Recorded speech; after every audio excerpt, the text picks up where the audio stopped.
Oke, mari kita selami pembahasan ini. Pernah kepikiran gak sih sejauh mana seseorang bakal nekat bertindak cuma demi mendapatkan apa yang dia mau? Hari ini kita bakal membedah salah satu figur paling kontroversial dalam sejarah Inggris, yaitu Raja Henry VIII. Dan pastinya kita bakal ngomongin rekam jejak pernikahannya yang sangat legendaris, atau lebih tepatnya sangat kelam. Kita bakal kupas tuntas rentetan peristiwa gila ini murni lewat fakta-fakta sejarah yang udah kita kumpulkan.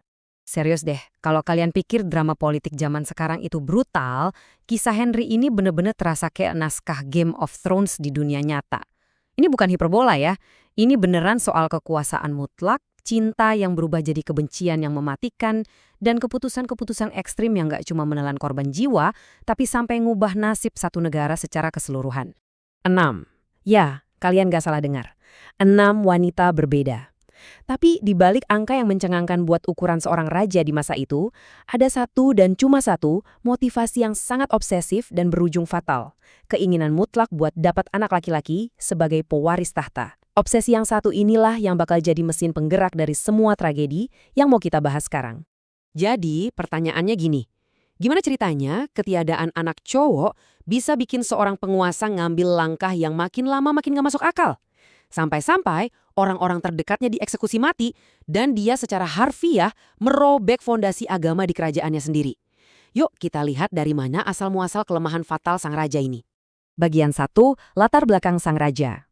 Biar kita paham, kita harus ngerasain dulu tekanan berat yang ada di pundak Henry.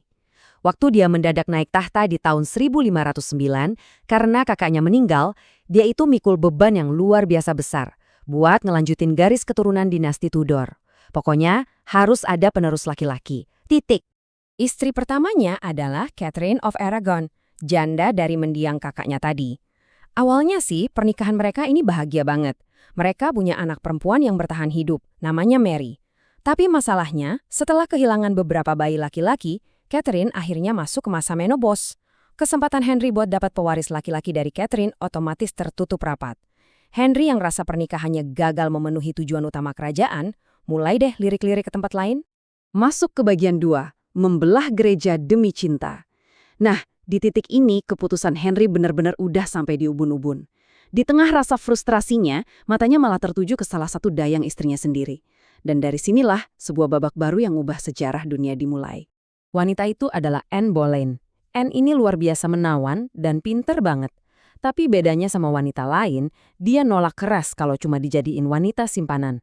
Dia maunya jadi ratu yang sah.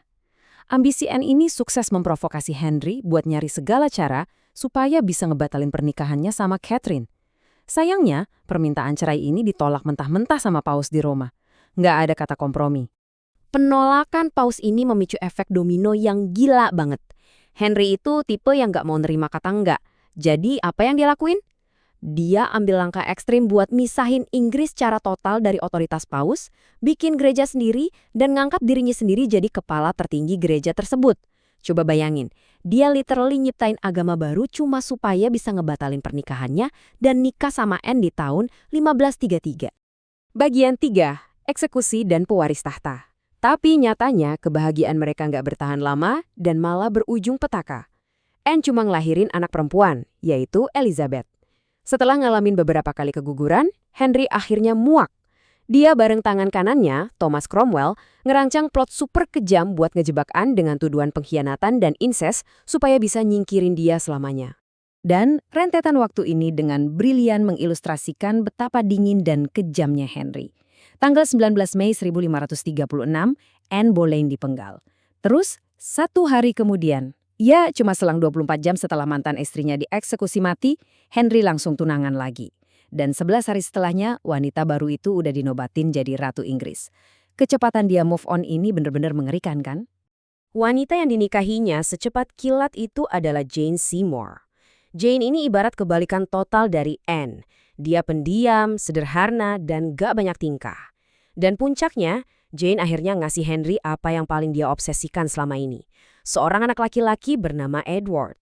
Tapi tragis banget, Jane meninggal karena infeksi cuma beberapa minggu setelah ngelahirin.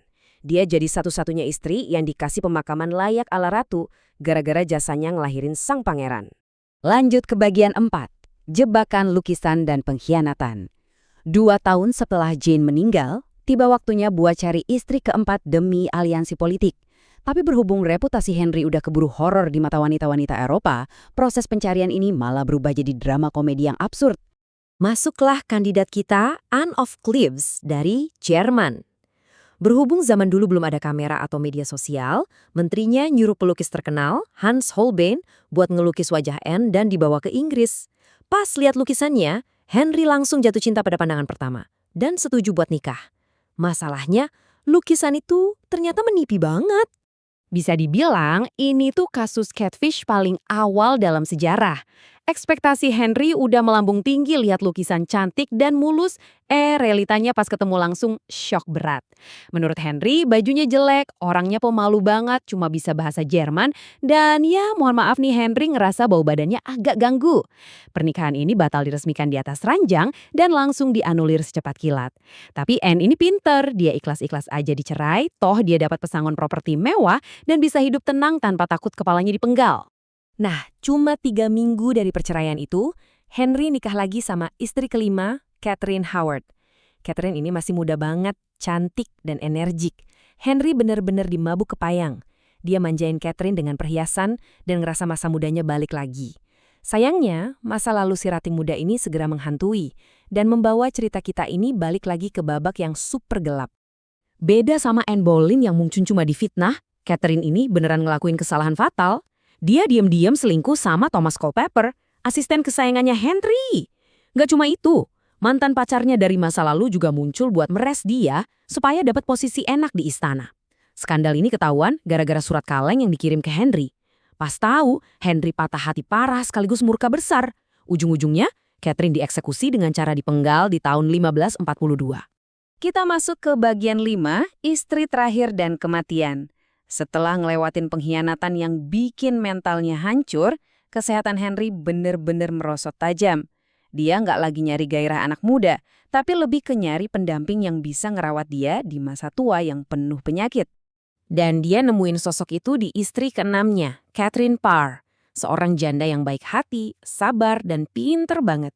Catherine ini punya peran sejarah yang luar biasa loh. Dia berhasil ngebujuk Henry yang keras kepala itu buat masukin lagi 2 anak perempuannya, Mary dan Elizabeth, ke daftar pewaris tahta. Catherine benar-benar jadi sang penyintas yang sukses naklukin emosi labil sang raja. Di tahun-tahun terakhirnya, gaya hidup Henry yang berantakan akhirnya menagih utang.